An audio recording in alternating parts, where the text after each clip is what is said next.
Hello बच्चों, welcome back to Daksh coaching classes. अभी हम क्या कहते हैं कि पिछली वीडियो तक हम कर रहे थे चैप्टर नंबर वो सॉरी जुडिशरी के क्या कहते हैं कि चैप्टर नंबर 6 के जुडिशरी के बारे में हम डिस्कस कर रहे थे। अब इस जुडिशरी में हमने क्या क्या डिस्कस कर लिया था? हमने डिस्कस कर लिया था कि जुडिशरी क्या है, इंडिपेंडेंट जुडिशरी क्या है, इंडिपेंडेंस कैसे बनाया जा सकता है। फिर हमने ये भी पढ़ लिया था कि कैसे क्या कहते हैं कि जुडिशरी और क्या कहते हैं कि जुडिशरी की स्ट्रक्चर क्या है, जुडिशरी के जो क्या कहते हैं, जुडिशरी में जो अपॉइंटमेंट होती है वो कैसे होती है, रिमूवल ऑफ जजेस कैसे होते हैं, और उनके क्या कहते हैं कि सुप्रीम कोर्ट के क्या कहते हैं कि क्या क्या ज्यूरिसडिक्शन थे, ये सब हमने पढ़ लिया है। अब हमारा एक नया टॉपिक आता है। ठीक है, अब हम जो पढ़ने वाले हैं, अभी हम दो तीन टॉपिक पढ़ेंगे और ये पढ़ के तुरंत चैप्टर समाप्त करेंगे। सबसे पहला चीज इसमें हम पढ़ने वाले हैं जुडिशियल एक्टिविज्म,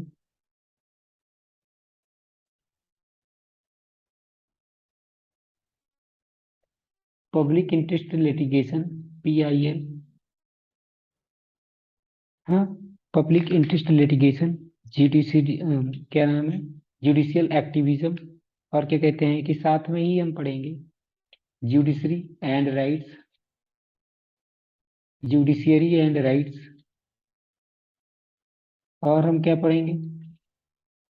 हाँ, जुडिशरी एंड राइट्स के अलावा एक पढ़ेंगे, क्या कहते हैं कि चौथा पॉइंट जो होगा हमारा, जुडिशरी एंड पार्लियामेंट।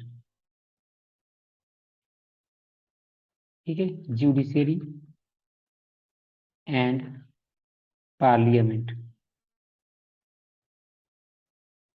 ठीक है, तो अब हम ये सारी चीजें अब यहाँ पे पढ़ेंगे, फिर उसके बाद में हमारा चैप्टर क्या हो जाएगा, समाप्त हो जाएगा। तो देखिए, सबसे पहले क्या होता है कि जैसा कि एनसीईआरटी ने क्या लिख रखा है उसको देखते हैं। Have you heard the term have you heard of the term judicial activism? क्या कभी आपने सुन ही रखा होगा, ये ऐसे कहना चाह रहे हैं। और पब्लिक इंटरेस्ट लिटिगेशन, क्या आपने मतलब कभी पब्लिक इंटरेस्ट लिटिगेशन जैसा वर्ड सुन रखा हो? इसको PIL कहते हैं या जुडिशियल एक्टिविज्म कहते हैं। Both of these terms are often used in the discussions about judiciary in recent times। आजकल क्या कहते हैं कि सबसे ज्यादा, अगर सही बात करें ना, सबसे ज्यादा यही सुनाई देती है कि हमने PIL फाइल कर दिया है। हाँ, उसने PIL फाइल कर दिया है। तो जुडिशियल एक्टिज्म एक्टिविज्म और क्या कहते हैं कि PIL, दोनों ही चीजें क्या कहते हैं कि यहाँ पे डिस्कस होंगी। Many of people think that these two things have revolutionise the, यानी कि इसकी वजह से देखो, सीधे सीधे लैंग्वेज में बोलूँ तो क्या होता है कि जुडिशियल एक्टिविज्म की वजह से, जुडिशियल एक्टिविज्म की वजह से, और क्या कहते हैं कि PIL की वजह से हमारे जुडिशरी सिस्टम में क्या हो गया है, रिवोल्यूशन रिवोल्यूशन आ गया है, समझ लो। ठीक है, हमारा जुडिशरी सिस्टम क्या हुआ, बहुत अच्छे से काम करने लगा। मतलब कि कुछ ऐसी चीजें थी जहां पे हम वो काम नहीं करते थे, जो चीजें पीछे चीजें रह जाती थी, जो चीजें रह जाती थी उन पे भी अब इनके डिसीजंस आने लगे हैं। तो ये एक फायदा हुआ। तो अब देखिए, यहाँ पे एक चीज ध्यान में रखिए, इस डायग्राम को, इस क्या कहते हैं कि इमेज को देखिए, यहाँ पे क्या लिखा हुआ है। तो कोर्ट ने जब क्या कहते हैं, कोर्ट खुद ही एक्शन लेना शुरू कर देता है, that is known as judicial activism. अब देखो यहाँ पे क्या हुआ, ऑर्डर ऑर्डर ऑर्डर, और यहाँ पे हड़ताल। ये क्या कहते हैं कि पोस्टमैन जो है वो हड़ताल कर रहे हैं। तो सुप्रीम कोर्ट क्या करती है, ऑर्डर देती है। और क्या ऑर्डर देती है कि भाई देखो, हड़ताल अब बंद हो चुका है, हड़ताल नहीं होगा। ठीक है, हड़ताल नहीं होगा, यानी कि स्ट्राइक्स नहीं होगी, स्ट्राइक्स इलीगल हो चुकी हैं। तो आपको ये पता होना चाहिए क्या इलीगल है, क्या इलीगल नहीं है। तो उन्होंने कहा बंद, बंद और हड़ताल क्या है, इलीगल है। अकॉर्डिंग टू सुप्रीम कोर्ट, बंद और हड़ताल हमारे भारत में क्या है, इलीगल है, कोई भी हड़ताल नहीं कर सकता। ओके, यहाँ तक बात समझ में आ गया होगा। अब आगे देखते हैं। The chief instrument through which the judicial activism has flourished in India is, देखो क्या कहते हैं कि जो जुडिशियल एक्टिविज्म है ना, वो किसकी वजह से आई है, PIL की वजह से आई है। PIL का एक और नाम है सोशल एक्शन लिटिगेशन। PIL का एक और नाम क्या है, सोशल एक्टिविज्म, हाँ, सोशल एक्शन लिटिगेशन। और क्या कहते हैं कि PIL का फुल फॉर्म क्या है, पब्लिक इंटरेस्ट लिटिगेशन। और क्या कहते हैं कि SAL का फुल फॉर्म क्या है, सोशल एक्शन लिटिगेशन। तो पेपर में पूछा जा सकता है कि व्हाट इज PIL और व्हाट इज SAL। बहुत इंपॉर्टेंट क्वेश्चन है। क्या पूछेंगे, व्हाट इज PIL। अब PIL क्या होता है। अब मैं आपको एक क्वेश्चन, एक एग्जांपल लेकर के बताता हूँ, व्हाट इज PIL। और दूसरा चीज क्या कहते हैं, हाँ यही, या SAL क्या होता है। अब सोचिए कि अगर आपके राइट्स को वायलेट किसी ने किया, आपके राइट्स को क्या किया, वायलेट किसी ने किया, तो आप क्या करोगे, आप जाकर के उसके खिलाफ केस करोगे, कहाँ पे, सुप्रीम कोर्ट में। आप जाकर के सुप्रीम कोर्ट में केस कर सकते हो। लेकिन ये तो आप अपने लिए कर रहे हो, जब आप सताए गए, जब आपके साथ प्रॉब्लम हुई तो आप, लेकिन अब कहीं आप घूमते हुए ऐसे जा रहे थे, हाँ, आप अब घूमते हुए जा रहे थे, अचानक से देखे कुछ लोग, क्या कहते हैं कि कुछ लोग, क्या पुलिस ही समझ लीजिए, पुलिस कुछ बच्चों को, हाँ, या कुछ लोगों को क्या कह रही है, बहुत ज्यादा ही सता रही है, कुछ लोगों को क्या कहते हैं कि जबरदस्ती उनको सता रही है, उनके राइट्स को क्या कहते हैं कि छीन रही है, उनको जबरदस्ती लेकर के जा रही है और थाने में अब बंद कर देगी, जेल में बंद कर देगी। और क्या कहते हैं कि वो, आपको लग रहा है कि उनके साथ बहुत ही बुरे तरीके से टॉर्चर भी किया जा रहा है, और आपने ये देखा, आपने देखा, और आपने केस, आप सुप्रीम कोर्ट पहुंच गए। आपने ये देखा कि कुछ लोगों का क्या कहते हैं कि, हाँ, कुछ लोगों के ऊपर ये एट्रोसिटीज हो रही है, कुछ लोगों के ऊपर अत्याचार हो रहे थे। उन एट्रोसिटीज जिनके ऊपर हो रही थी, वो लोग ना जा करके, ना तो आपके ऊपर एट्रोसिटीज हो रही है, फिर भी आप कहाँ पे गए, सुप्रीम कोर्ट गए, फिर भी आप कहाँ पे गए, सुप्रीम कोर्ट। तो क्या सुप्रीम कोर्ट आपके केस को लेगा, क्या सुप्रीम कोर्ट आपके केस को लेगा, या वापस कर देगा। तो हाँ, सुप्रीम कोर्ट आपके केस को लेगा, सुप्रीम कोर्ट आपके केस को लेगा, क्यों। और वो वही है PIL, जो अब आप केस कर रहे हो ना, पब्लिक इंटरेस्ट, अपने लिए नहीं कर रहे हो, पब्लिक के लिए कर रहे हो, तो that is known as public interest litigation. इतना क्लियर है, ठीक है। जब खुद ही जिसके ऊपर क्या कहते हैं कि जो, जिसके ऊपर प्रॉब्लम आई है, अगर वो खुद जाता है, हाँ, जिसके ऊपर प्रॉब्लम आई है, अगर वो खुद जाता है तो उसे क्या बोला जाता है,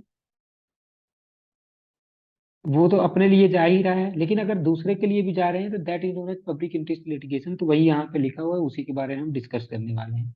यहाँ पे लिखा है how and when it emerge, ये कब से आया। ये लगभग लगभग 1979 के आसपास से है। कब से, 1979 के आसपास से है, ठीक है। कब से, 1979, ओके। इसके आसपास से ये ज्यादातर क्या कहते हैं कि फैला है। In normal course of law, देखो आगे लिखा भी, in normal course of law an individual can approach the courts only if he has been personally aggrieved. अगर मान लीजिए कि किसी को पर्सनली क्या कहते हैं कि चोट पहुंचाया गया है, किसी को पर्सनली सताया गया होगा, तब तो वो पहुंचेगा ही पहुंचेगा। नॉर्मल में क्या होता है भाई, नॉर्मल में वो लोग तो जाते ही जाते हैं।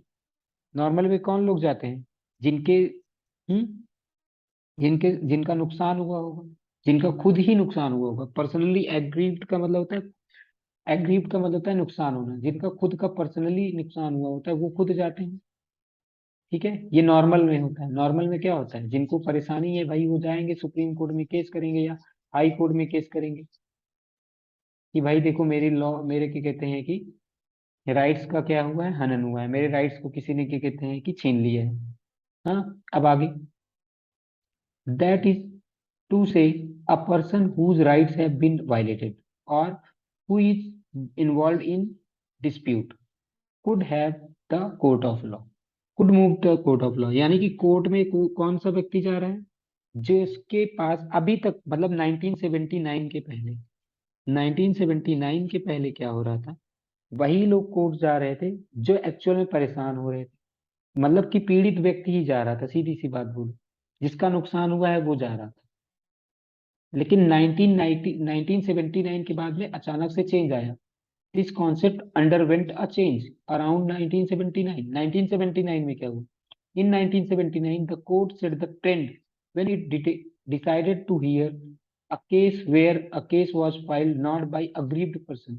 तो 1979 में क्या हुआ, सुप्रीम कोर्ट ने एक ऐसा केस सुना जिसमें क्या कहते हैं कि अग्रीव्ड पर्सन, मतलब जिसका नुकसान हुआ है वो नहीं आया, बल्कि उसके उसके बिहाफ पे कोई और आया था केस लड़ने के लिए, ठीक है, कोई किसी और के बिहाफ पे केस लड़ने के लिए आया था, उस केस को सुप्रीम कोर्ट ने सुना, तब से क्या कहते हैं कि समझ लो कि पूरी काया पलट हो गई, पूरी तरीके से समझ लीजिए कि सिस्टम में चेंजेस आ गए।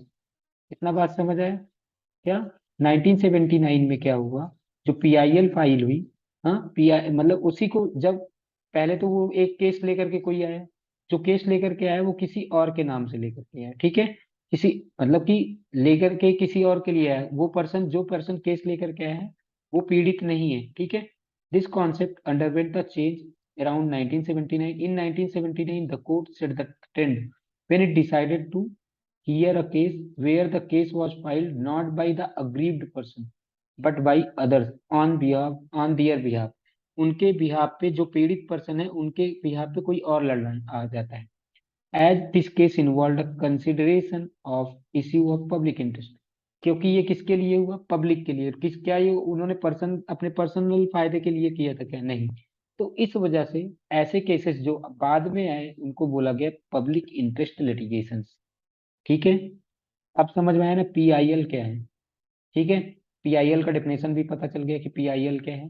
पीआईएल का मतलब क्या होता है कि जब एग्रीव्ड पर्सन ना जा करके उसके on the behalf of aggrieved person, on the behalf of aggrieved person, हाँ, कोई और जा करके वहां पे केस फाइल करता है, कोई और जा करके केस फाइल करता है तो उसे क्या कहते हैं, हाँ, जिसके राइट्स वायलेट हुए हैं उसके अलावा कोई और जाता है तो उसे बोला जाता है public interest litigation. Around the same time the supreme Court also took up the case about rights of the prisoners. उसी टाइम पे क्या हुआ, प्रिजनर्स के राइट्स को भी देखा गया। अच्छा ये सब पीआईएल ये जब तब कब आते हैं, जब प्रिजनर्स की राइट्स की बात होती है, या क्या कहते हैं कि जैसे मान लो कि सेक्सुअल अब्यूज किसी के साथ में हुआ है, हाँ, सेक्सुअल अब्यूज हुआ है, और क्या कहते हैं कि ऐसे भी समझ लीजिए कि किसी के साथ में क्या कहते हैं कि वो, क्या नाम है, प्रिजनर्स राइट, जब प्रिजनर्स के राइट्स की बात आती है, चाइल्ड अब्यूज की बात आती है, चाइल्ड,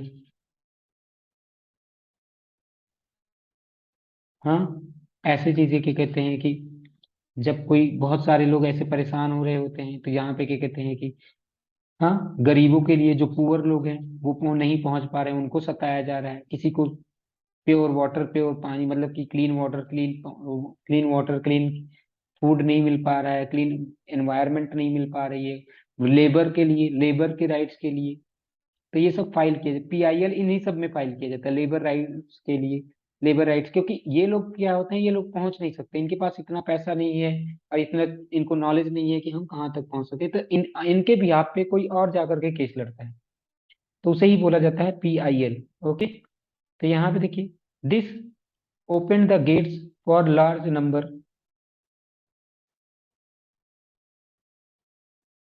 हाँ, this opened the gates for large number of cases where public spirited citizens, public spirited citizens का मतलब क्या हुआ यहाँ पे, जो पब्लिक के लिए क्या कहते हैं कि जो पब्लिक के लिए क्या कहते हैं कि खुद आना चाहते हैं कि हम क्या कहते हैं कि इनके लिए अच्छा करेंगे कुछ, अब क्या कहते हैं कि and voluntary organisations sought judicial intervention for protection of existing rights, betterment of life condition of the poor,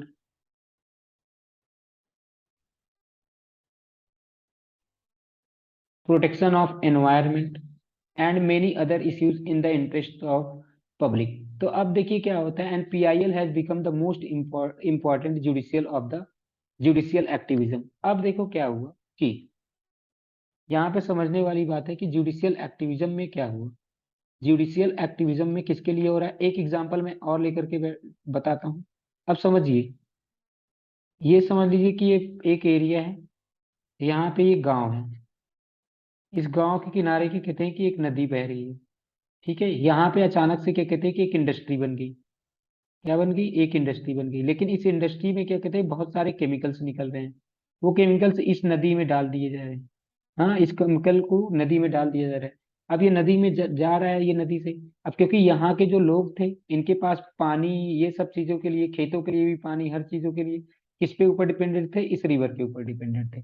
अब इस रिवर के ऊपर डिपेंडेंट थे। अब ये केमिकल जब यहाँ पे नई इंडस्ट्री बनी और वो केमिकल्स इस पानी में आने लगे, उस केमिकल की वजह से इनकी जो फसलें थी, हाँ, इनकी जो फसलें हैं वो बेकार हो गई। जो यहाँ पे लोग थे उनकी फसलें खराब हो गई, उनकी फसलें खराब हो गई। और ऐसे ही उनका जीवन धीरे धीरे क्या हो रहा है, बद से बदतर होता जा रहा है, धीरे धीरे और बेकार होता जा रहा है, बेकार होता जा रहा है। ठीक है, इनका लाइफ क्या हुआ है, वर्सन, मतलब एकदम बेकार हो चुका है। ठीक है, ऐसे बेकार सिचुएशन में डिटेरियोट हो रही है इनकी लाइफ। फिर क्या होता है कि कोई यहाँ पे आता है, मान लीजिए कोई देखता है कि अच्छा, एक एनजीओ आती है और देखती है कि इनकी हालत तो बड़ी खराब है।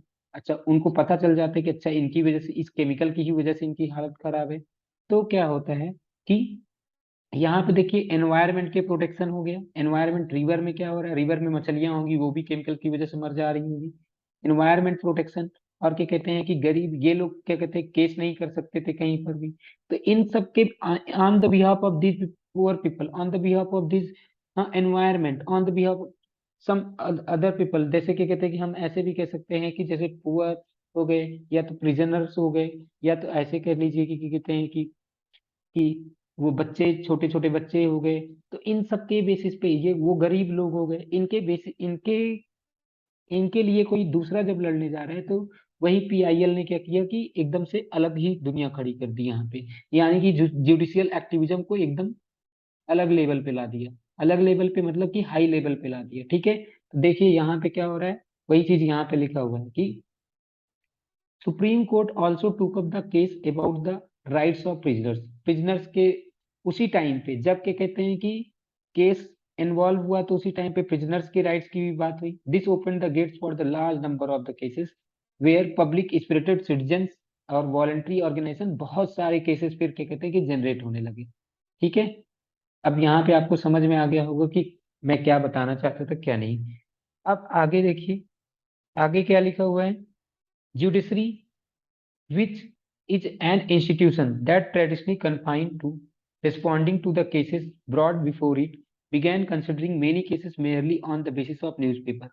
अभी तक जो जुडिशरी कैसे काम कर रही थी, जुडिशरी अभी तक काम कर रही थी कि वो, देखो, which is an institution that traditionally confined to responding cases before, broad before it. अभी तक वो उन्हीं केसेस को देख रही थी जो उसके सामने केसेस लाए जा रहे थे, जो उसके सामने केसेस लाए जा रहे थे। ठीक है, लेकिन अब क्या हो रहा है, अब क्या कहते हैं कि जुडिशरी क्या हो रही है कि न्यूज़पेपर, न्यूज़पेपर में देख रही है कि न्यूज़पेपर में कोई चीज निकल रहा है किसी के खिलाफ कोई। अब न्यूज़पेपर में लिखा हुआ है कि यहाँ पे क्या कहते हैं, केमिकल फैक्ट्री यहाँ की फसल को बर्बाद कर रही है। तो न्यूज, तो जुडिशरी उनको भी क्या कहते हैं कि एज ए पीआईएल मान करके सबको केस कर दे रही है। तो जुडिशरी अब बस समझ लो कि इतना, ये इसी को बोलते हैं जुडिशियल एक्टिविज्म। हाँ, जुडिशियल एक्टिविज्म का मतलब क्या हुआ, जुडिशियल एक्टिविज्म का मतलब क्या हुआ, सोचिए कि जब जुडिशरी खुद से ही, हाँ, जब जुडिशरी खुद से ही क्या हो रही है, इन्वॉल्व हो रही है केसेस में, बिना कोई उसके पास पिटिशन लाए या नहीं लाए। ठीक है, जुडिशियल एक्टिविज्म में क्या हो रहा है कि क्या किया, देखिए इसका मैं डेफिनेशन बताता हूँ, जुडिशियल एक्टिविज्म क्या होता है। एक प्रकार से जुडिशियल रिव्यू को यूज कर रही है। ठीक है, अब क्या करते हैं कि वो जो गवर्नमेंट एक्ट्स हैं इन सबको एकदम किनारे कर देती है। ठीक है, समझ आया कि नहीं समझ में आया? जिसमें क्या हो रहा है कि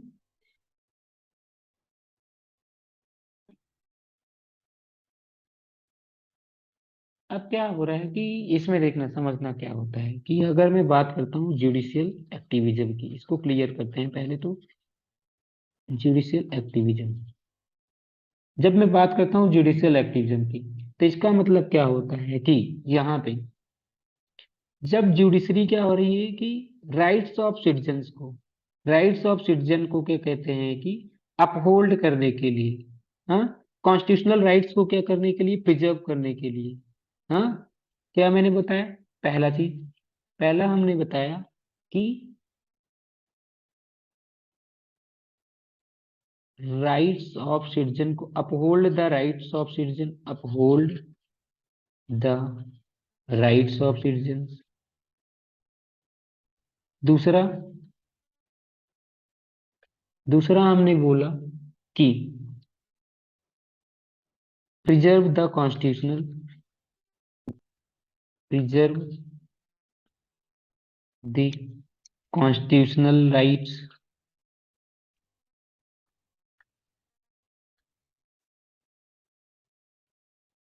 कॉन्स्टिट्यूशनल सिस्टम को प्रिजर्व करना, और साथ में ही क्या कहते हैं कि लीगल सिस्टम को भी प्रोड्यूस, लीगल सिस्टम को preserve the legal system.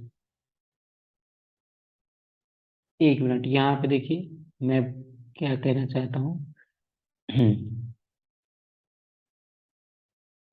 Judicial activism क्या होता है?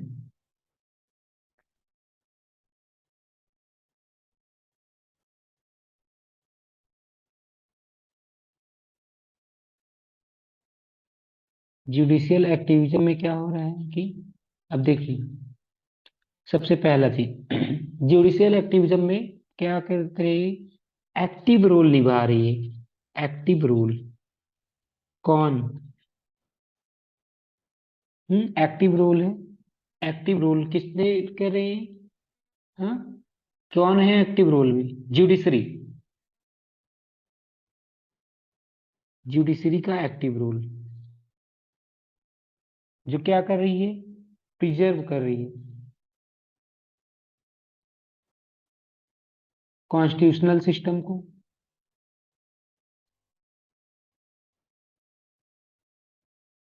कॉन्स्टिट्यूशनल सिस्टम को प्रिजर्व कर रही है, और दूसरा क्या कर रही है? हाँ, कॉन्स्टिट्यूशनल सिस्टम को प्रिजर्व कर रही है, उसके साथ में क्या प्रिजर्व कर रही है? प्रिजर्व कर रही है लीगल सिस्टम को।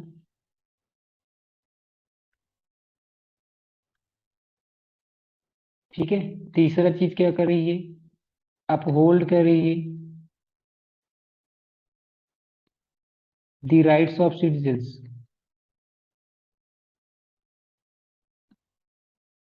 तो ये तीनों चीज जो जिस मेथड से भी करती है ना, उसे ही बोला जाता है जुडिशियल एक्टिविज्म। ठीक है।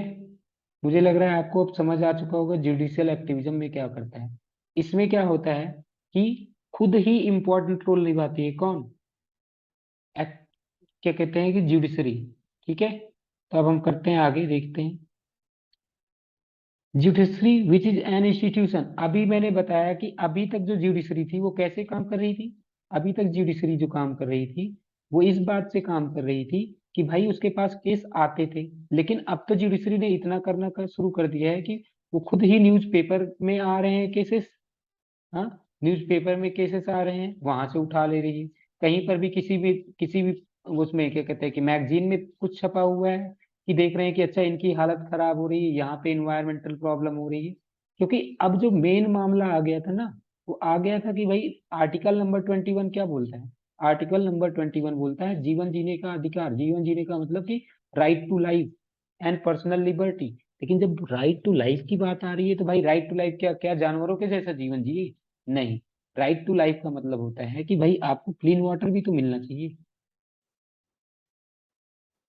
हाँ, क्लीन वाटर, क्लीन एयर, और साथ में क्लीन एनवायरनमेंट। आपको डिग्निटी के साथ जीना होगा ना। तो इस वजह से क्या कहते हैं कि डिग्निटी के साथ जीना होगा।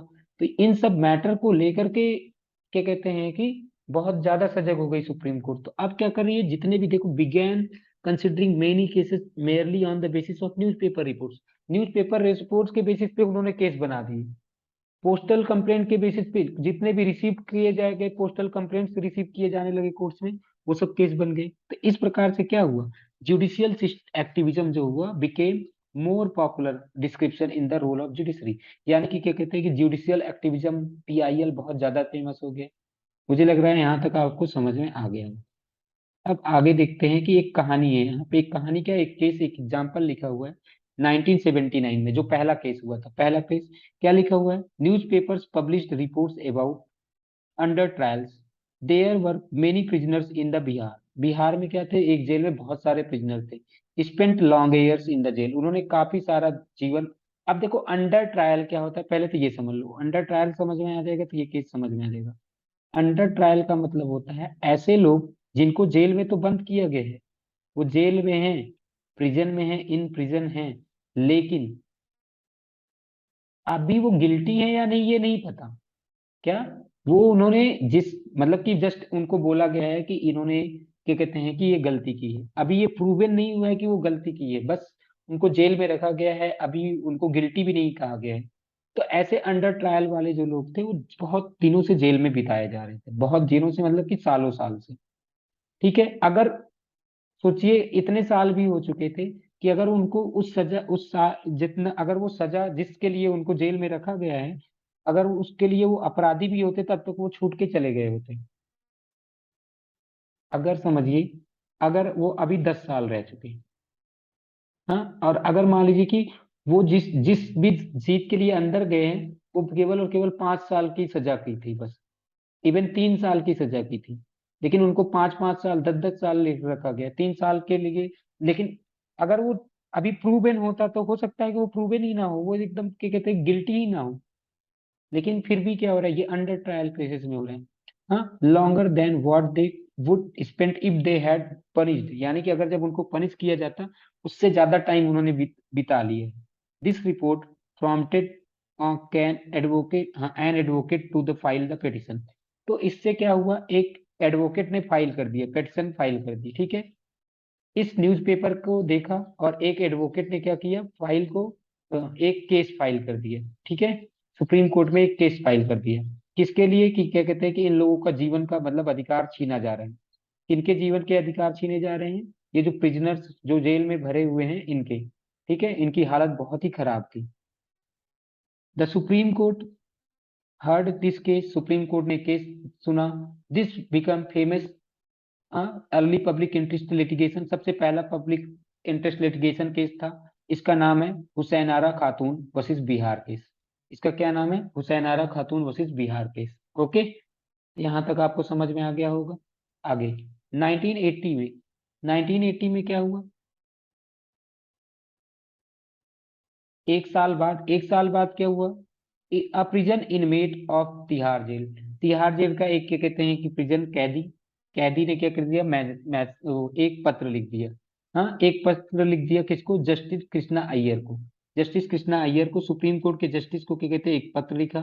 और उन्होंने क्या कहते हैं कि वो बताया कि तिहाड़ जेल में लोगों के साथ में क्या क्या हो रहा है। हाँ, तिहाड़ जेल में जो जो मतलब कि लोगों के साथ में, यानी कि क्या कहते हैं कि कैदियों के साथ में बहुत ज्यादा सताया जा रहा है। हाँ, कैदियों की स्थिति को उन्होंने बताया। तो जब कैदियों की स्थिति को बताया, तो फिर क्या कहते हैं कि लेटर्स को उन्होंने कंसीडर किया एज अ पीआईएल फाइल, और उन्हें क्या कहते हैं कि पब्लिक इंटरेस्ट लिटिगेशन की तरह उसको कंसीडर किया, और क्या कहते हैं कि लोगों को छोड़ दिया गया। और यहाँ पे इस केस का नाम तो क्या था, Sunil Batra versus Delhi administration 1980 case. Okay, अब क्या कहते हैं कि लेकिन बाद में तो क्या कहते हैं कि अभी तो बंद कर दिया गया है कि लेटर लेटर भेज करके हम क्या कहते हैं कि लेटर भेज करके फाइल नहीं कर सकते। लेकिन क्या कहते हैं कि पहले मतलब कि ये वाला केस लिया गया, और क्या कहते हैं यहाँ पे कैदियों को छोड़ना भी पड़ा। तो ये सारी चीजें हैं। तो देखिए पब्लिक इंटरेस्ट लिटिगेशन से क्या क्या चीजें हो गई, यानी कि हमें समझ में आ गया। थ्रू द पीआईएल, हाँ, through the PIL the court has expanded the idea of rights. PIL के थ्रू उन्होंने आइडिया ऑफ राइट्स को क्या किया, एक्सपैंड कर दिया। क्योंकि अभी तक आइडिया ऑफ राइट्स क्या थे, कि लोगों को बस जीवन जीने का अधिकार था, लेकिन अभी और भी सोसाइटी के लोग भी आ रहे हैं। तो यानी कि आइडिया ऑफ राइट्स तो मतलब क्लीन एयर मिलना चाहिए लोगों को, अनपॉल्यूटेड वाटर मिलना चाहिए, डिसेंट लिविंग, मैंने बताया ना, लिविंग विद डिग्निटी होना चाहिए। और क्या कहते हैं कि are rights for entire society, ये सभी के लिए है, सभी के लिए, केवल एक पर्सन के लिए नहीं है। Clean air, clean water, clean air, unpolluted water,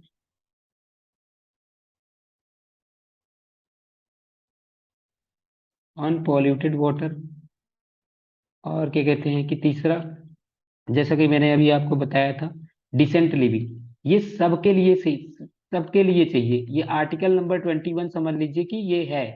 article number 21 केवल इतना नहीं है कि right to life and personal liberty, वो लाइफ कैसी होनी चाहिए, डिग्निटी भरी होनी चाहिए। ठीक है, तो ये सारी चीजें इंश्योर किया गया किसके थ्रू, पीआईएल के थ्रू। अब यहाँ पे देखते हैं, secondly, through PIL and judicial activism of the post-90 period, the judiciary has also shown readiness to take and consideration rights of those sections who, अब क्या कहते हैं कि उन्होंने पीआईएल के थ्रू और जुडिशियल एक्टिविज्म के थ्रू, सुप्रीम कोर्ट इस बात के लिए तैयार थी कि उन लोगों के लिए भी अब हम क्या कहते हैं कि देखेंगे जो लोग केस खुद अफोर्ड नहीं कर सकते, अप्रोच नहीं कर सकते कोर्ट्स को। For this purpose the judiciary allowed public spirited citizens. ठीक है, यानी कि जो पब्लिक के लिए जो काम करने वाले सिटीजन थे, पब्लिक के लिए, पब्लिक वेलफेयर में या पब्लिक के इंटरेस्ट में काम करना चाहते थे, ऐसे लोग क्या करते थे, फाइल कर सकते हैं चीजों को। Social organisation and law to file petition on behalf of needy and deprived. तो फिर क्या कहते हैं कि सुप्रीम कोर्ट ने कहा कि भाई हाँ, क्या कहते हैं कि आप लोग केस फाइल कर सकते हो किसी और के नाम पर भी। ठीक है, किसी और के लिए भी, जिससे क्या कहते हैं कि दूसरों की राइट्स भी बचती रहे। ओके, यहाँ तक आपको बात समझ में आ गई। आगे एक एग्जाम्पल लिखा हुआ है यहाँ पे, कौन है, जस्टिस भगवती। जस्टिस भगवती क्या कहते हैं, हाँ, इन बंधुआ मुक्ति मोर्चा। देखिए क्या कह रहे हैं जस्टिस भगवती इन बंधुआ मुक्ति मोर्चा में कह रहे हैं, it must be remembered that the problems of the poor are qualitatively different from those who have hitherto occupied the attention of the court. कह रहे हैं कि जिन्होंने अटेंशन पा रखा है उनकी मतलब नहीं है। यहाँ पे जो राइट्स की जो एक्चुअल में जो बात हो रही है वो गरीब लोगों की बात हो रही है।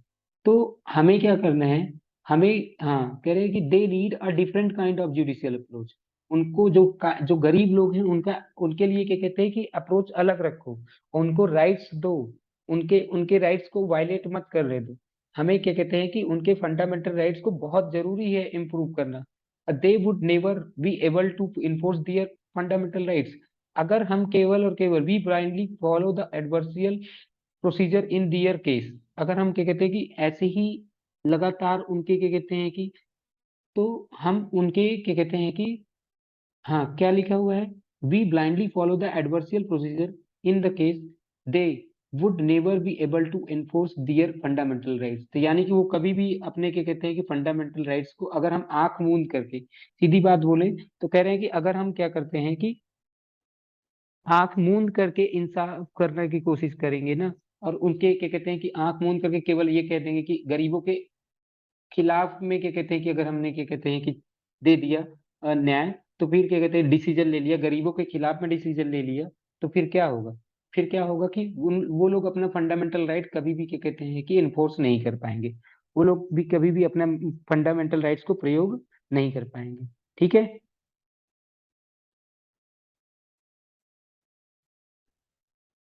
ठीक है, यहाँ तक बात समझ में है। यहाँ पे देखिए फिर से मैं बता रहा हूँ कि यहाँ पे क्या लिखा हुआ है, एक मिनट देखिए।